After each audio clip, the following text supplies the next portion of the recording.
నా పేరు డానియల్ బాబు. తూర్పుగోదావరి జిల్లా ప్యాప్టో చైర్మన్ గా బాధ్యతల్లో ఉన్నాను. గతించిన 2 దినాలుగా ప్యాప్టో ఆధ్వర్యంలో రాష్ట్ర స్థాయిలో జరుగుతున్నటువంటి నిరాహార దీక్షలు ఈ రోజు 3వ రోజుకు చేరుకున్నాయి. రాష్ట్ర వ్యాప్తంగా గత 8 సంవత్సరాలుగా మేము ఉద్యోగులు ఉపాధ్యాయులు చాలా ఆర్థిక నష్టానికి గురై ఉన్నాం. వాటిని సవరిస్తామని ఆ నష్టాన్ని పూడుస్తామని హామీ ఇచ్చి వచ్చినటువంటి ఈ ప్రభుత్వం కూడా 3 సంవత్సరాలుగా ఎటువంటి పురోగతి లేకుండా పిఆర్సీ విషయంలో నాన్పుడి ధోరణి వ్యవహరిస్తున్న సందర్భంలో అదేవిధంగా కొన్ని రకాలుగా ఉన్నటువంటి బకాయిలను అయితే మాకు విడుదల చేశారు, కానీ ఇంకా సుమారు 20,000 కోట్ల రూపాయల బకాయిలు ఇంకా అలాగే ఉన్నాయి.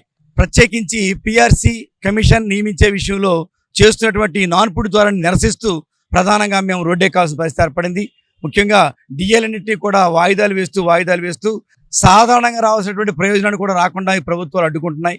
ఈ విషయంలో మేము చాలా తీవ్రంగా వ్యతిరేకిస్తూనే ప్రభుత్వం ఆలోచించాలని డిమాండ్ చేస్తూ ఈ మండు టెండల్లో నిరాహార దీక్షలో కూర్చున్నామంటే ప్రభుత్వం ఆలోచించాలి.